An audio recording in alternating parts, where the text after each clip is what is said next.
जनवरी 2024। रूस के मॉस्को में मौजूद इंडियन एम्बेसी के अंदर हलचल तेज थी। बाहर काफी ठंड थी और हर एम्प्लॉय अपने अपने काम में लगा हुआ था।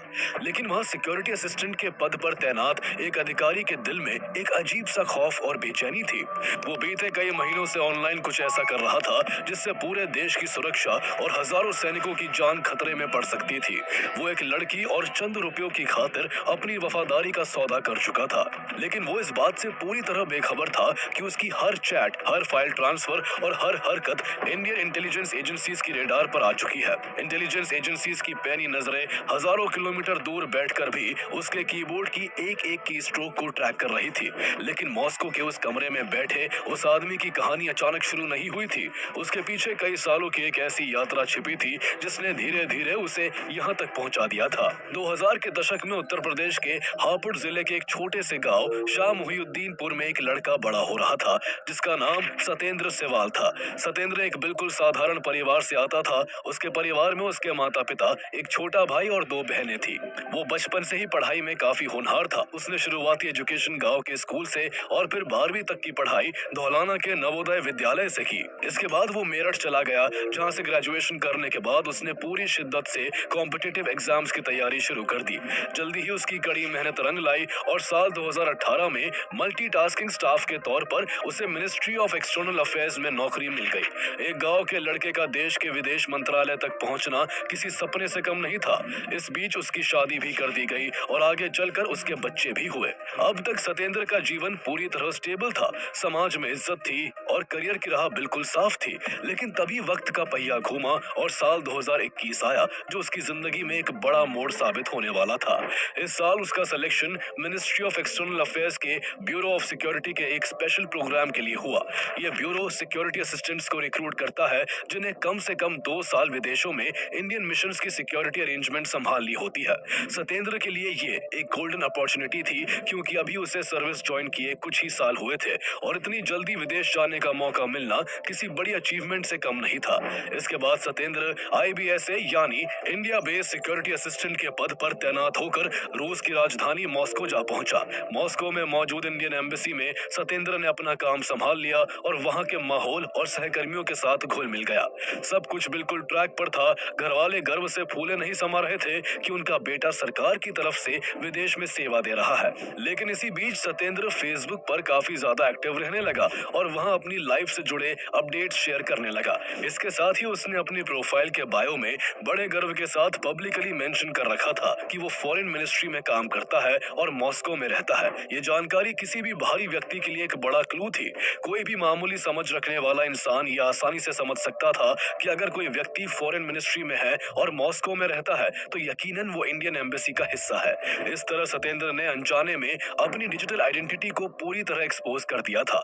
इसी दौरान उसके फेसबुक पर पूजा मेहरा नाम की एक लड़की की फ्रेंड रिक्वेस्ट पॉपअप हुई। जब सतेंद्र ने उस प्रोफाइल को देखा तो उसे वहां सब कुछ बहुत ही अट्रैक्टिव लगा। प्रोफाइल पिक्चर्स में पूजा काफी चार्मिंग और एक हाई सोसाइटी लाइफस्टाइल वाली लड़की नजर आ रही थी। महंगे रेस्टोरेंट्स, लग्जरी कार्स और महंगी लोकेशंस पर उसके फोटोज देखकर पहली ही नजर में सतेंद्र का दिल पूजा पर आ गया। सतेंद्र की शादी हो चुकी थी और उसके बच्चे भी थे, लेकिन फिर भी विदेश की धरती पर अकेलापन उसे खाए जा रहा था। इसलिए उसने बिना किसी बैकग्राउंड चेक के वो रिक्वेस्ट एक्सेप्ट कर ली। इसके कुछ ही टाइम बाद दोनों के बीच हाय हेलो से बातचीत का सिलसिला शुरू हो गया। दिन रात वो पूजा से चैटिंग किया करता। पूजा उसे अपने काम के बारे में बताती और वो भी उसे अपने काम के बारे में सब कुछ बताता। दोनों के बीच बातचीत का सिलसिला यूं ही चलता रहा और फिर दोनों एक दूसरे से व्हाट्सएप मैसेजेस और व्हाट्सएप कॉल पर बात करने लगे। पूजा इतनी खूबसूरत और अमीर थी कि सतेंद्र को इस बात पर भरोसा ही नहीं होता था कि उस जैसे गांव के लड़के को इतनी अच्छी लड़की कैसे मिल गई। इसलिए फेसबुक से शुरू हुआ ये सफर बहुत कम समय में एक सीरियस रिलेशनशिप का रूप लेने लगा। इस तरह काफी समय गुजर गया और सतेंद्र पूरी तरह से पूजा के प्यार में पागल हो गया। जब पूजा ऑनलाइन नहीं होती तो वो उसका इंतजार करता और उसके बारे में ही सोचता रहता। पूजा ने उसे बताया था कि उसकी फैमिली कनाडा में रहती है, जहां उसके फादर का एक बड़ा बिजनेस है, लेकिन वो खुद स्टडी के सिलसिले में इंडिया के बैंगलोर शहर में रह रही है, जहां वो फॉरेन रिलेशंस के ऊपर रिसर्च कर रही है और उसे इंटरनेशनल मैटर्स में काफी ज्यादा दिलचस्पी है। सतेंद्र ये सुनकर काफी ज्यादा खुश था, क्योंकि वो भी फॉरेन अफेयर्स से जुड़ा हुआ था और दोनों के इंटरेस्ट सेम थे। इसी दौरान पूजा ने सतेंद्र से पूछा कि आखिर इंडियन एम्बेसी जैसी जगह पर अनुसार उसका काम क्या होता है और उसकी क्या रोल्स एंड रिस्पॉन्सिबिलिटीज होती हैं। सत्येंद्र अपनी इमेज पूजा की नजरों में एक पावरफुल ऑफिसर की तरह बनाना चाहता था, इसलिए अपनी पोजीशन को बढ़ा चढ़ाकर दिखाने के चक्कर में वो सुरक्षा के सारे कायदे भूल गया। उसने पूजा को ये तक बता दिया कि वो मॉस्को में आने वाले जूनियर ऑफिसर्स को ट्रेन करता है और पूरी एम्बेसी की सिक्योरिटी में उसकी बेहद अहम भूमिका है। जब पूजा को लगा कि सत्येंद्र पूरी तरह से उसके इश्क की गिरफ्त में आ चुका है, तो धीरे धीरे उसने अपना जाल बिछाना शुरू कर दिया। एक दिन बातचीत के दौरान पूजा ने सत्येंद्र से कहा कि उसे एक प्रोजेक्ट के लिए रिसर्च करनी है और सत्येंद्र अगर उसे अपने काम और एम्बेसी से जुड़ी इंटरनल डिटेल्स दे तो उसकी रिसर्च नेक्स्ट लेवल की हो जाएगी और उसकी दी हुई जानकारी से वो अपनी क्लास में टॉप कर जाएगी। सत्येंद्र को लगा कि वो काफी होशियार लड़की है, इसलिए वो उसके प्रोजेक्ट में हेल्प करने को राजी हो गया। इसके बाद धीरे धीरे सत्येंद्र ने नेशनल सिक्योरिटी से जुड़ी जानकारियां उस अनजान लड़की के साथ साझा करनी शुरू कर दी, जिससे वो कुछ दिनों पहले ही ऑनलाइन मिला था और आज तक दोनों की आमने सामने मुलाकात तक नहीं हुई थी। वो पूजा को ये तक बता देता है कि साल भर में इंडिया से कितने ऑफिसर्स रशिया की इंडियन एम्बेसी आ रहे हैं, उन्हें कहाँ ठहराया जाता है और वो कैसे और क्या काम करते हैं। इस तरह सत्येंद्र सेवाल और पूजा मेहरा के बीच का रिश्ता अब केवल मीठी बातों तक सीमित नहीं रहा था। एक दिन बातचीत के दौरान पूजा ने बहुत ही शातिराना तरीके से सत्येंद्र को बताया कि जब वो पिछली बार कनाडा में थी तो अपने फादर के पॉलिटिकल कॉन्टैक्ट्स के जरिए उसकी मुलाकात एक शख्स से हुई थी। उस आदमी ने उससे इंडिया से जुड़ी कुछ जानकारियां मांगी थी और जैसे ही उसने वो जानकारियां साझा की, उस शख्स ने उसे बदले में बहुत बड़ा अमाउंट दे दिया। पूजा ने बड़ी चालाकी से सत्येंद्र के मन में लालच का बीज बोने के लिए आगे कहा कि वो आदमी पाकिस्तान की आईएसआई के लिए काम करता है। उसने सत्येंद्र से ये भी कहा कि जब उसे इतने छोटे से काम के लिए इतने ज्यादा पैसे मिल सकते हैं तो सत्येंद्र के पास तो भारत की कई खुफिया जानकारियों का खजाना है। उसने सत्येंद्र को उकसाना शुरू किया कि अगर वो आईएसआई से कुछ क्रूशियल जानकारियां शेयर करने लगे तो वो सोच भी नहीं सकता कि वो कितना ज्यादा पैसा कमा सकता है। पूजा की ये सब बातें सुनकर सत्येंद्र के होश उड़ गए और उसके मन में कॉन्फ्लिक्ट चलने लगा। उसे अच्छी तरह पता था कि भारत सरकार ने उसे एक बहुत ही भरोसेमंद नेशनल मिशन पर भेजा है और एक सिक्योरिटी असिस्टेंट होने के नाते अगर वो ऐसी किसी भी एक्टिविटी में इन्वॉल्व पाया गया तो उस पर स्ट्रिक्ट लीगल एक्शन लिया जाएगा और उसका करियर पूरी तरह तबाह हो जाएगा। लेकिन ये कॉन्फ्लिक्ट ज्यादा देर तक नहीं चला और सत्येंद्र सेवाल की आंखों के सामने तैरते पैसों के ढेर और पूजा के हुस्न के तिलिस्म ने उसके जमीर को इस कदर कुचल दिया कि वो अपने पद की मर्यादा भूलकर वतन का सौदा करने को राजी हो गया। यही से शुरू हुआ गद्दारी का वो सिलसिला जो छोटी मोटी जानकारियों से शुरू होकर देखते ही देखते भारत के क्लासिफाइड डॉक्यूमेंट्स और कॉन्फिडेंशियल फाइल्स तक जा पहुंचा। लालच की पट्टी बांधे सत्येंद्र अब इंडियन एम्बेसी के उन गलियारों और फाइलों में झांकने लगा जहां भारतीय सेनाओं की मूवमेंट्स, ट्रूप्स डिप्लॉयमेंट और कुछ गहरे राज छिपे थे। उसने मिनिस्ट्री ऑफ डिफेंस और एक्सटर्नल अफेयर्स से जुड़ी उन स्ट्रेटेजिकली इंपॉर्टेंट फाइल्स को खंगालना शुरू किया जिनका लीक होना नेशनल सिक्योरिटी के लिए काफी खतरनाक था। सत्येंद्र ने केवल इंडियन फोर्सेस की रणनीतियां ही नहीं बल्कि भारत और रूस के बीच होने वाली जॉइंट मिलिट्री एक्सरसाइजेस की वो बारीक डिटेल्स भी पूजा के जरिए आईएसआई के हवाले कर दी जिन्हें दुश्मन एजेंसियां जानने के लिए बरसों से तरस रही थी। इतना ही नहीं, सत्येंद्र ने उन वेपन्स और डिफेंस सिस्टम्स के बारे में भी जानकारी साझा की जिन्हें भारतीय सेना भविष्य में डिस्कार्ड करने वाली थी। उसने दोनों देशों के पब्लिक सेक्टर डिपार्टमेंट्स के बीच हुए उन गोपनीय एमओयूज की कॉपीज भी लीक कर दी जिनमें भारत के भविष्य के मिलिट्री एंड इकोनॉमिक प्लान्स का ड्राफ्ट था। इस तरह पाकिस्तान ने भारतीय खुफिया एजेंसियों को चकमा देते हुए मॉस्को में मौजूद इंडियन एम्बेसी में अपना एक मोल प्लांट कर दिया था जिससे उसे बहुत ही खुफिया जानकारियां मिलने लगी थी। देखते ही देखते देश से गद्दारी करते हुए सत्येंद्र सेवाल ने पाकिस्तान की आईएसआई को 250 से भी ज्यादा सेंसिटिव क्लासिफाइड डॉक्यूमेंट्स लीक कर दिए। वतन के साथ ये विश्वासघात करने के बदले पाकिस्तान से उसे अलग अलग समय पर 30 लाख रुपए से ज्यादा मिले। लेकिन सत्येंद्र को इस बात की बिल्कुल भी खबर नहीं थी कि उसकी इस गद्दारी का बहुत जल्द पर्दाफाश होने वाला है। दरअसल इंडियन एम्बेसी जैसे high profile and strategic locations पर तैनात हर कर्मचारी के लिए सेफ्टी प्रोटोकॉल्स काफी सख्त होते हैं। इंटेलिजेंस एजेंसीज इस बात की बारीकी से स्क्रीनिंग करती है कि यहाँ तैनात स्टाफ का बाहरी दुनिया के साथ कैसा और कितना कनेक्शन है। जब सत्येंद्र की सोशल मीडिया प्रेजेंस अचानक से हाइपर एक्टिव हुई और वो घंटों तक फोन पर बिजी रहने लगा तो दिल्ली में बैठे सिक्योरिटी एनालिस्ट के कान खड़े हो गए। एक सरकारी मुलाजिम जिसके पास सेंसिटिव इंफॉर्मेशन हो उसका अजनबियों के साथ इतना ज्यादा कनेक्शन किसी बड़े खतरे की पहली घंटी होती है। एजेंसियों ने जब सत्येंद्र के डिजिटल फुटप्रिंट्स को खंगालना शुरू किया तो परतों के नीचे से जो सच निकला उसने सबके होश उड़ा दिए। जिस पूजा मेहरा के हुस्न और मीठी बातों के जाल में सत्येंद्र अपनी वफादारी भूल चुका था, उस अकाउंट का आईपी एड्रेस भारत या कनाडा नहीं बल्कि सीधे पाकिस्तान में जा रहा था। और वो कोई साधारण लड़की नहीं बल्कि आईएसआई के साइबर सेल में बैठी एक शातिर एजेंट थी जो हनी ट्रैप को एक हथियार की तरह इस्तेमाल कर रही थी। दरअसल हनी ट्रैप पाकिस्तानी खुफिया एजेंसी आईएसआई का पुराना टेस्टेड हथियार रहा है जिसे वो सालों से भारत के खिलाफ इस्तेमाल करती आ रही है। इस काम के लिए आईएसआई बाकायदा दर्जनों लड़कियों को स्पेशली ट्रेन कर भारतीय जवानों, अफसरों, साइंटिस्ट और सेंसिटिव पोस्ट पर बैठे लोगों को टारगेट करती है। कई बार इसके लिए कॉलेज लड़कियों को रिक्रूट कर ट्रेन किया जाता है कि कैसे इमोशनल बॉन्ड बनाना है, कैसे सामने वाले का ट्रस्ट जीतना है और कब उससे सेंसिटिव इंफॉर्मेशन निकालनी है। ये पूरा ऑपरेशन पाकिस्तान में बैठे बैठे ही चलाया जाता है। सोशल मीडिया के जरिए पहले टारगेट को आइडेंटिफाई किया जाता है, फिर धीरे धीरे रोमांटिक एंगल क्रिएट किया जाता है। वीडियो कॉल्स के दौरान कमरे का बैकग्राउंड इस तरह सेट किया जाता है कि लगे वो इंडिया में ही है। दीवार पर इंडियन पोस्टर्स या हिंदू देवी देवताओं की तस्वीरें तक लगाई जाती है ताकि शक न हो। लोकेशन छिपाने के लिए वॉइस ओवर इंटरनेट प्रोटोकॉल का इस्तेमाल किया जाता है जिससे कॉल इंडिया, कनाडा, थाईलैंड या इंडोनेशिया से आती हुई दिखाई देती है जबकि असल में वो पाकिस्तान से ऑपरेट हो रही होती है। जब सामने वाला पूरी तरह ट्रैप में फंस जाता है तब कभी प्यार के नाम पर, कभी पैसों के लालच में और कई बार ब्लैकमेल के जरिए भारत की सेंसिटिव जानकारी निकलवाई जाती है। कई मामलों में प्राइवेट वीडियो कॉल्स रिकॉर्ड कर लिए जाते हैं और बाद में उसी फुटेज से ब्लैकमेलिंग की जाती है। जून 2019 में यूपी एटीएस ने ऐसी 125 फेसबुक प्रोफाइल्स की पहचान की थी जिन्हें सीधे आईएसआई ऑपरेट कर रही थी। इन सभी प्रोफाइल्स में भारतीय सेना और सुरक्षा बलों के कई अफसर फ्रेंड लिस्ट में शामिल थे। ये एक इनविजिबल वॉर है जहां गोलियां नहीं चलती बल्कि romantic text, late night calls और इमोशनल मैनिपुलेशन ही हथियार होते हैं। और सत्येंद्र भी इसी सिस्टम का शिकार हो गया था। पूजा मेहरा के रूप में एक आईएसआई एजेंट ने उसे पहले प्यार का भरोसा दिया, फिर पैसों और रिश्ते के नाम पर जकड़ा और आखिरकार वही रिश्ता उसकी देशभक्ति पर भारी पड़ गया। इंडियन इंटेलिजेंस का शक तब कॉन्क्रीट एविडेंस में बदल गया जब उन्होंने सत्येंद्र के स्टेट बैंक ऑफ इंडिया के मॉस्को के अकाउंट को चेक किया। वहां समय समय पर ऐसे बड़े अमाउंट्स क्रेडिट हो रहे थे जिनका उसकी सैलरी से कोई लेना देना नहीं था। ये डिजिटल ट्रेल और बेहिसाब पैसा इस बात का पुख्ता सबूत था कि सत्येंद्र अब सिर्फ एक शिकार नहीं बल्कि दुश्मन का एक एक्टिव एसेट बन चुका है।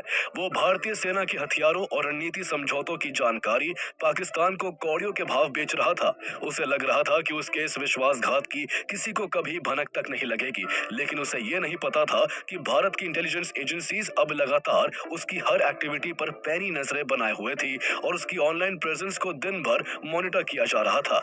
इस बीच कहानी में एक ट्विस्ट तब आया जब एक दिन सत्येंद्र ने एम्बेसी में भारत लौटने के लिए छुट्टी के लिए अप्लाई कर दिया क्योंकि भारत में उसे अपनी कजिन की शादी अटेंड करनी थी। एम्बेसी में किसी को उसके इन कारनामों के बारे में नहीं पता था और वो काफी समय से घर नहीं आया था, इसलिए उसकी छुट्टी भी अप्रूव हो जाती है। ये वो मौका था जब इंटेलिजेंस एजेंसीज उसे रंगे हाथ पकड़ सकती थी, इसलिए उसकी निगरानी और तेज कर दी जाती है। 27 जनवरी 2024 को वो जैसे ही भारत में एयरपोर्ट पर लैंड करता है, इंटेलिजेंस एजेंसीज के अंडरकवर एजेंट्स उसकी हर मूवमेंट पर नजर रखने लगते हैं। उसे इस बात का जरा सा भी अंदाजा नहीं था कि वतन वापसी उसके लिए एक डेड एंड साबित होने वाली है। इंटेलिजेंस एजेंसीज ने पहले ही यूपी एटीएस को रेड अलर्ट पर रखा था, जिसके बाद उसकी गिरफ्तारी का एक फुल प्रूफ प्लान तैयार किया गया। सत्येंद्र सेवाल अपनी कजिन की शादी के ढोल नगाड़ों के बीच जश्न में डूबा हुआ था, लेकिन जल्दी ही उसकी ये खुशियां मातम में बदलने वाली थी। इंटेलिजेंस इनपुट्स और सर्विलेंस के आधार पर 4 फरवरी 2024 को यूपी एटीएस ने उसे घेर लिया और पूछताछ के लिए उसे मेरठ लाया गया। एटीएस ने जब उससे पाकिस्तान आईएसआई से उसके कनेक्शन के बारे में पूछा तो उसके होश उड़ गए। एक के बाद एक सवालों की जब झड़ी लग गई तो वो शुरू में तो सब कुछ नकारता रहा, लेकिन जब यूपी एटीएस ने सख्ती से पेश आते हुए उसके सामने उसकी चैट्स, कॉल डिटेल्स और बाकी सबूतों को रखा तो उसका कॉन्फिडेंस ताश के पत्तों की तरह बिखर गया। उसे एहसास हो गया कि उसके कारनामों का पूरा कच्चा चिट्ठा एजेंसियों के पास पहले से मौजूद है और अब कुछ भी छुपाने का कोई फायदा नहीं है। इसके बाद उसने एक एक करके अपने राज उगलने शुरू कर दिए। सत्येंद्र ने कन्फेस किया कि उसने पूजा मेहरा नाम की लड़की के जरिए पाकिस्तान की स्पाई एजेंसी आईएसआई को भारत के डिफेंस सिस्टम के कई टॉप सीक्रेट डॉक्यूमेंट्स भेजे थे। उसने इंडियन एयरफोर्स और इंडियन नेवी के सबसे घातक वेपन सिस्टम्स की बारीकियां दुश्मन के साथ साझा करने की बात भी एक्सेप्ट की। इसमें न केवल इंडियन फाइटर जेट्स की फायर पावर और उनकी स्ट्रेटेजिक डिप्लॉयमेंट का डिस्क्रिप्शन था, बल्कि सबमरीन्स की टेक्निकल डिटेल्स भी शामिल थी। सत्येंद्र ने उन फाइलों का सौदा किया जिन्हें छूने की इजाजत भी बहुत कम अधिकारियों को होती है। इन्वेस्टिगेशन के दौरान उसने बताया कि वो तमाम सीक्रेट डेटा और सेंसिटिव फाइल्स जिन्हें वो धीरे धीरे सरहद पार भेज रहा था, अभी भी उसके फोन और अन्य डिजिटल गैजेट्स में सुरक्षित रखे हुए हैं। उसने पाकिस्तान की आईएसआई को 250 से भी ज्यादा सेंसिटिव क्लासिफाइड डॉक्यूमेंट्स 30 लाख रुपए के बदले में बेचे थे। सत्येंद्र के बयान के बाद यूपी एटीएस ने बिना वक्त गवाए तुरंत कार्रवाई की और उसके पास से वो तमाम सबूत जब्त किए जो उसकी गद्दारी की गवाही थे। इस संगीन अपराध के लिए सत्येंद्र पर आईपीसी की धारा 121A waging war against India और ऑफिशियल सीक्रेट्स एक्ट 1923 जैसी बेहद कड़ी धाराओं के तहत मुकदमा दर्ज किया गया। ये वो धाराएं हैं जो किसी के भी करियर और जिंदगी पर हमेशा के लिए देशद्रोही का ठप्पा लगा देती है। सत्येंद्र की इस गद्दारी की सबसे ज्यादा कीमत उसके उन बेकसूर माता पिता और भाई बहनों को चुकानी पड़ी जिनका इस अपराध से कोई लेना देना नहीं था। कुछ समय पहले जो परिवार अपने बेटे की विदेशी पोस्टिंग पर गर्व कर रहा था, अब वो समाज की नजरों में गुनहगार बन गया था। हापुड़ के उनके गांव में हुई बदनामी, लोगों के ताने और हर तरफ से बढ़ते लीगल प्रेशर ने उस परिवार को पूरी तरह तोड़कर रख दिया और उन्हें अपनी जड़ें, अपनी जमीन और अपना पुश्तैनी घर छोड़कर किसी अननोन जगह पर शिफ्ट होने के लिए मजबूर होना पड़ा। सत्येंद्र की एक गलती ने न केवल देश की सुरक्षा को दांव पर लगाया, बल्कि उसके अपने खून के रिश्तों को भी उम्र भर के लिए गुमनामी और जिल्लत के अंधेरे में धकेल दिया। पूछताछ के हर दौर में सत्येंद्र का एक ही राग था कि उसे पूजा के आईएसआई एजेंट होने की रत्ती भर भी जानकारी नहीं थी और वो सिर्फ प्यार के झांसे में आ गया था। लेकिन एजेंसियां उसके इस तर्क को गले नहीं उतार पा रही थी, क्योंकि एक सिक्योरिटी असिस्टेंट के तौर पर उन्हें हनी ट्रैप जैसे खतरों से निपटने के लिए ट्रेन भी किया जाता है। उन्हें पहले ही ट्रेनिंग दी जाती है कि उन्हें आईएसआई और सीआईए जैसी विदेशी इंटेलिजेंस एजेंसी से बचना है, जिनसे उनका सामना कभी लव, कभी लस्ट, तो कभी मनी या ब्लैकमेल के रूप में हो सकता है। लेकिन इसके बावजूद सत्येंद्र जैसे लोग अपने निजी सुख के लिए देश के साथ गद्दारी कर बैठते हैं। लेकिन सत्येंद्र सेवाल का मामला कोई इकलौता वाकया नहीं है, बल्कि इतिहास ऐसे कई शर्मनाक धोखेबाजों से भरा पड़ा है। कुछ समय पहले गुजरात के कच्छ में तैनात बीएसएफ कर्मचारी नीलेश वालिया को अदिति नाम की एक फेक प्रोफाइल ने अपनी बातों में फंसा लिया था और उससे खुफिया जानकारियां हासिल की थी। इसी तरह लखनऊ के शैलेंद्र कुमार चौहान की गिरफ्तारी भी हुई, जिसने सेना के कई सेंसिटिव लोकेशंस की तस्वीरें सरहद पार भेजती थी। वहीं राजस्थान के बीकानेर से 22 साल के नरेंद्र कुमार को पकड़ा गया, जिसे पूनम बाजवा और सुनीता नाम की 2 फीमेल एजेंट्स ने 2 साल तक अपने जाल में उलझा रखा था। और इस सिलसिला सिर्फ सेना तक सीमित नहीं है। पाकिस्तान की आईएसआई ने इंडियन साइंटिस्ट तक को हनी ट्रैप के जरिए निशाना बनाया है। मई 2023 में डीआरडीओ के सीनियर साइंटिस्ट प्रदीप कुरुलकर को महाराष्ट्र एटीएस ने गिरफ्तार किया, क्योंकि उन्होंने व्हाट्सएप के जरिए पाकिस्तानी ऑपरेटिव को इंडियन मिसाइल सिस्टम से जुड़ी सेंसिटिव जानकारी साझा की थी। ब्रह्मोस एरोस्पेस के इंजीनियर निशांत अग्रवाल को भी हनी ट्रैप किया गया था, जिसे ऑफिशियल सीक्रेट्स एक्ट के तहत 14 साल की सजा भी सुनाई गई। ऐसे दर्जनों मामले सामने आ चुके हैं और ये तो सिर्फ वो केस है जहां गुनहगार पकड़े गए हैं। न जाने कितने लोग ऐसे होंगे जो ऊंचे पदों पर बैठकर कभी लव ट्रैप में, कभी पैसों के लालच में, तो कभी ब्लैकमेल होकर देश के साथ गद्दारी कर रहे होंगे और अब तक बेनकाब नहीं हुए हैं। ये केसेस साफ बताते हैं कि इस डिजिटल वर्ल्ड में एक छोटी सी लापरवाही कैसे देश के लिए एक बहुत बड़ा सिक्योरिटी ब्रीच बन सकती है। इसलिए देश की इंटेलिजेंस एजेंसीज को और भी ज्यादा एक्टिव रहने की जरूरत है, तभी इस तरह के हालातों से इफेक्टिव तरीके से निपटा जा सकता है। अगर आपको इस कहानी ने हैरान किया है तो आपको रविंदर सिंह की कहानी भी जाननी चाहिए, जो आरएनएडब्ल्यू का अधिकारी था लेकिन बाद में सीआईए का डबल एजेंट बन गया। उस वीडियो का लिंक आपको